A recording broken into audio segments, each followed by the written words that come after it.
When our daughter was born, I was waking up 12 times at night. 12 times. Getting up, walking to her crib, picking her up, nursing her, putting her back down, walking back to bed, falling asleep. And 20 minutes later, again. I was so tired. I couldn't think straight. I couldn't hold a conversation. Some days I couldn't even remember if I'd already eaten or not, and that's not typical for me at all.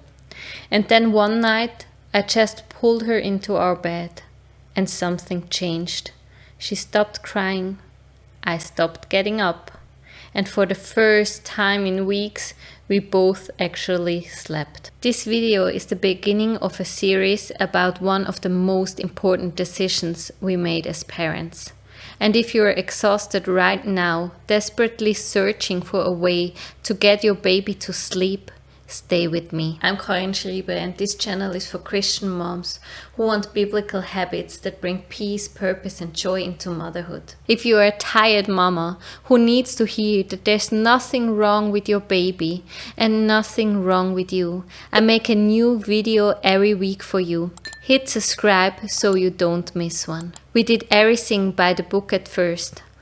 We bought a bedside crib. You know, the kind that's open on one side and attaches to the bed? But it was still too far away for her. She didn't just want to know I was there. She needed to feel me, the warmth, the closeness, my breathing next to hers. So I started pulling her over to my side. But our bed was so narrow that I couldn't even turn around without being afraid of rolling onto her. And people were talking about sudden infant death. And I was terrified, but I was also exhausted.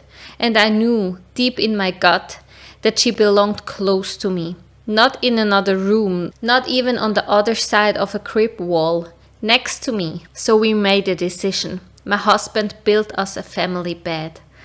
A low wooden frame and a separate mattress for each person. So everyone had their own space. And we built it for 4 right away because we already knew we wanted another child someday. For the baby we used a special sleep sack. It's like a fitted sheet with a zipper and sleeves. So the baby can move but stay in their own safe zone. In Switzerland, it's called a Zewi-Decke, or as you would say, a Zewi blanket. I could roll over, nurse, cuddle, and when she was done and back to sleep, I'd roll back to my own mattress. Nobody had to get up. Nobody had to fully wake up.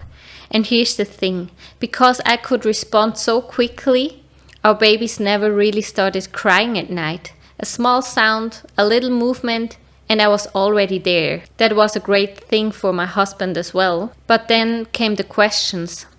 She's still sleeping with you? When is she getting her own room? She needs to learn to sleep alone. And I'll be honest, it got to me. We started doubting ourselves. We even moved our daughter into her own room for a while because we thought maybe they were right. Maybe we were doing something wrong. And for a while, it seemed okay. But then came a phase where she needed us more again. Badly. I lay next to her on a mattress on her floor, holding her hand. And I thought, this is not enough. What she needs is not my hand. She needs to know I'm there. Not just now, but when she wakes up at 2 in the morning and doesn't know if she's alone or not. So we went back to what we knew was right. And I started researching. In Japan, children sleep with their parents often until their school age, sometimes even longer. They call it kawanochi, the character where the child is the water flowing safely between the parents as the river banks. In most cultures around the world, children sleeping apart from their parents is the exception, not the rule. What we in the West treat as a problem to solve, how do I get my baby to sleep alone? Most of humanity has never even asked. And that's when the pressure from outside lost its power over me. We weren't doing something wrong. We were doing something mothers have done for thousands of years. What if I turned this around? What if the person I love most in this world, my husband, said to me, I love you during the day, but at night, I don't want you near me. If you're scared, figure it out. If you need me, wait until morning. How would that feel? Now imagine you're 3 years old and the two people you love most, the only people in your entire world, say exactly that to you every single night. We tell our children all day long, I'm here for you, you're safe, I'll always come. And then at night, the scariest time, the darkest time, we say, but not now. Now you're on your own. That didn't make sense to me. And it didn't match the kind of parent I wanted to be. Our family bed was never one fixed thing. It changed as our children changed. Sometimes all four of us slept together. Sometimes one of us lay with them until they fell asleep, and then came back to our living room. Sometimes they were sick and we stayed all night. The point was never that everyone has to sleep in the same bed forever. The point was the door is always open. You can always come. You will never have to be alone at night. And you know what happened? Both of our kids sleep in their own beds now. On their own, through the night, not because we trained them, because they were ready.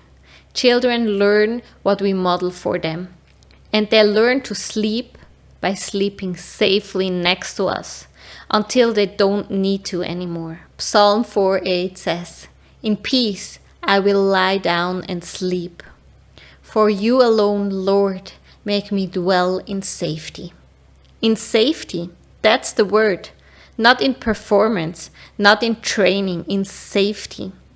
That's how David could sleep, because he knew God was there. Not just during the day, not just when things were easy, always, even in the darkest night. And you know what? God never says, figure it out on your own. He never says, I'm here but not right now. He never says, if you call out, I won't respond, so you learn to be independent. He says, I'm here. Always.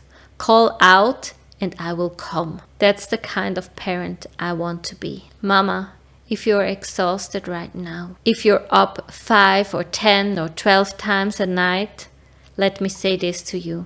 There's nothing wrong with your baby. Your baby doesn't need to be trained. Your baby needs you.